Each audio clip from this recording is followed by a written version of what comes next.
Sit back, relax, put your belt on, enjoy the show. Here's one that I think is going to be a more interesting matchup, and maybe we've got a little bit more hope in this one. The Force versus the Highlanders. The Force have the return of Sitaleki Tamani back into the locks. They've had a few players shift around for that one. Josh Ioane returns to the bench for the Highlanders, and Shannon Frizzell returns back into that 6 jersey, meaning there's been a bit of a shuffle, and Himeno drops down to the bench as well, which he's been really, really solid for them. So he's a great player to come off the bench. Yeah, no, he's, and this is, I don't know whether we're going to talk about this. This is that wider discussion as well about the injection of some international players into Australian Super Rugby, like New Zealand has done, and even that wider discussion, do we open up some sort of trans-Tasman trade where, some of the Kiwis come over here and some of our players go over there? I mean, that's something that was floated this week. But yeah, in terms of Himeno for them, but they've made a history, haven't they, of attracting Japanese players to the Highlanders, and they turn them, well, not turn them into, but they certainly enhance their careers. I think if you're a Japan international and you're looking for top class rugby, well, where else would you want to go but New Zealand to enhance your skills? And he's been terrific. Yeah, I think he has. I think the fact that he's on the bench is probably more a bit of rotation and a little bit of a reward that Hugh Renton, I think, had a pretty good game last week, with the exception of the try that he blew, but he did score another one. So I thought he had a really good game, and probably just reward that he gets another chance to start. There's been a few other changes for the Highlanders while we're still talking about their forwards. We've got Bryn Evans coming in for Josh Dixon in the row. As you said, Hugh Renton actually shifts to 8, making room for Frizzell to come back into that starting side. Bryn Evans, how old is this guy? I was just going to say, how old is he now? He's 37 or something, I think. Well, hang on. We'll talk amongst yourselves. I'm going to find out. He has been around forever. We've got the answer for you.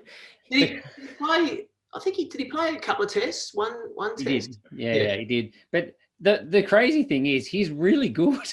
Yeah. He does not look like he's out of place in any way, shape, or form. I've been really, really impressed with his form in Super Rugby Aotearoa.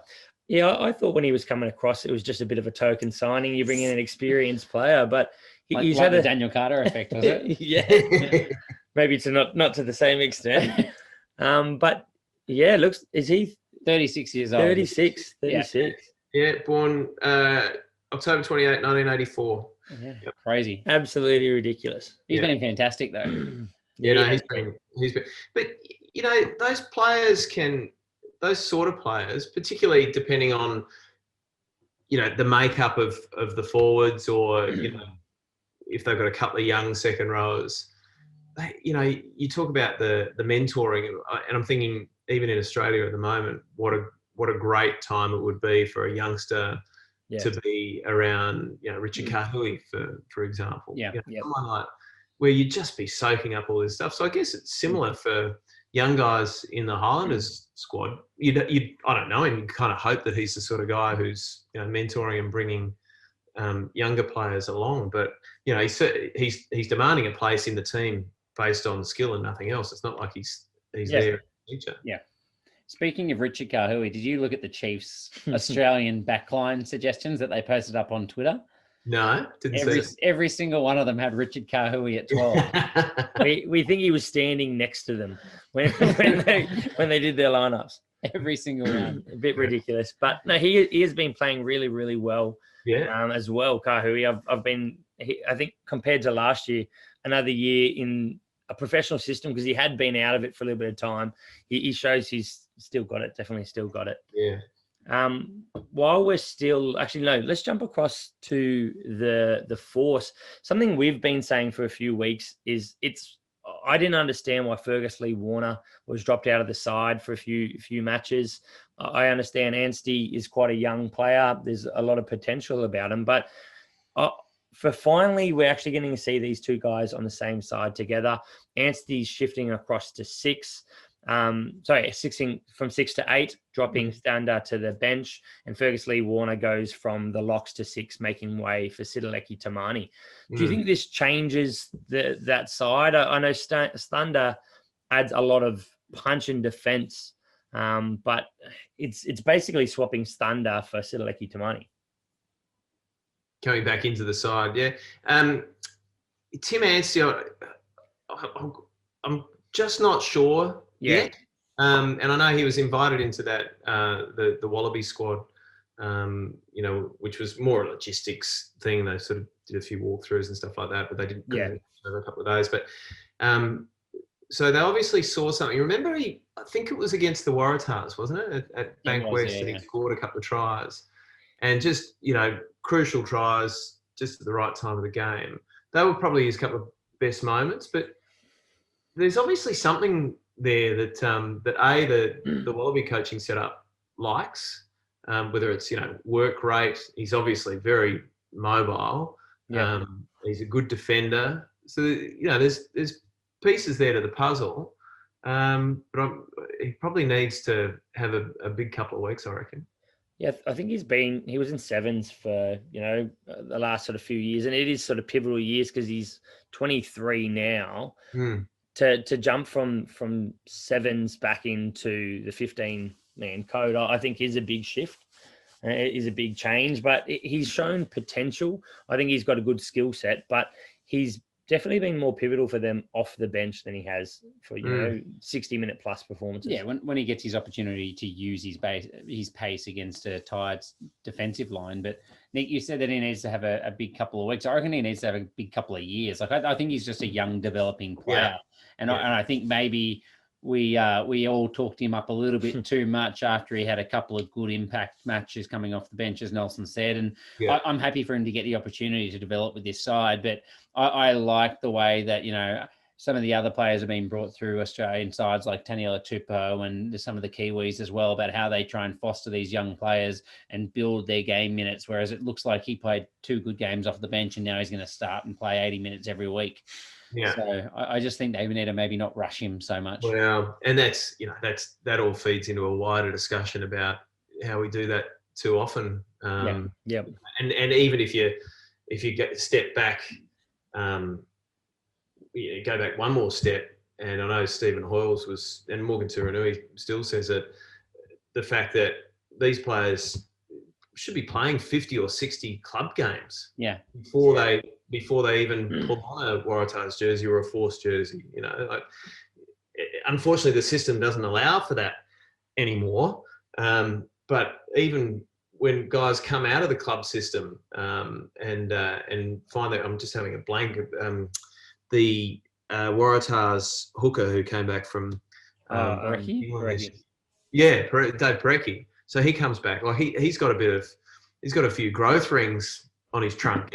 He sort of comes back from a few years in England, and he's played club footy, and he's got a few calluses. That's what you want, guys. And we just seem to be looking for the next big thing all the time, and we're complicit in that. Like the media is very good at, have a look at our latest superstar. He's played 30 minutes and scored 2 tries. How good is he? Oh, we definitely ourselves get overexcited about any young player coming through. I think we had the politically correct term hot shit. Our podcast on all the hot shit players of the new year. So we definitely love it. And look, it's one of those ones that some unique players can hold their own, when they're quite young, but a lot of them are left with scars, and it could really negatively affect the game and their development further down the track. But it's also a bit like very few sports people come through at a young age, and are able to reach a high level and maintain that level. You even think about like Ricky Ponting comes into the Australian cricket team. I mean, how many? There aren't too many. I should be able to name them, but there aren't too many who come into the Australian cricket team and never get dropped. Most people get dropped once, twice, 3 times before they actually find their level and work out their own game. That applies to every sport, doesn't it? Like definitely. And rugby, if you come in and have a good patch, it's very hard to actually maintain that level. Yeah, absolutely. On the Force Highlanders game, I think one thing that we didn't mention last week was the travel factor. So I was looking at some articles yesterday. The Highlanders have to travel 20 hours to get to the Western Force, 3 flights to go over to Perth. I think that's a massive, massive advantage for the Western Force. And on top of that, this is their last home game of the year, so they should have a big crowd. The Sea of Blue should really turn out. It's going to be a big occasion and a big ask for the Highlanders to travel over there. Yeah, I had a couple of messages today, and I think it was 13,100 last week over there against the Chiefs, and they're expecting a bigger crowd, potentially 15,000 sellout. So awesome. That would be awesome. But yeah, if they've got a bit of jet lag, or not jet lag, but if they're a bit tired from the travel, happy days. That's great, because every little bit helps. But you talk about teams, how they match up against each other. I think you're right about the Force and the Highlanders. The Force, very organised defensively. They give nothing away. You look at every team they've played this year has had to work for their tries, after long periods of possession. And not much comes easily. So if you can turn that into a grind and frustrate the Highlanders, and, take the likes of Aaron Smith take the likes of Aaron Smith out of his comfort zone. So he's getting cranky. That's what you want to see. You want to see that they're chirping the ref, they're getting frustrated. You don't want to see with smiles. I read an article today about Dane Coles last week. It mentioned that that the Hurricanes are doing it easy when Dane Coles shits and spends the whole game smiling. Well, he spent the whole game smiling last week. So let's take him out of their emotional comfort zone and turn it into a grind.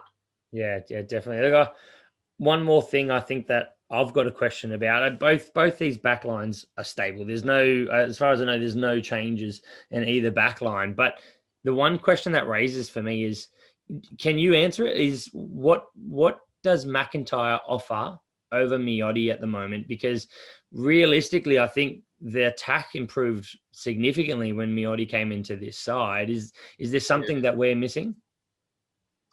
Only that they probably so Jake McIntyre came back last week, didn't he? That was his first game back. I think Miotti very early. Yeah. So and they started the season, I think, with Jake McIntyre. So he looked like the preference, I think, early on.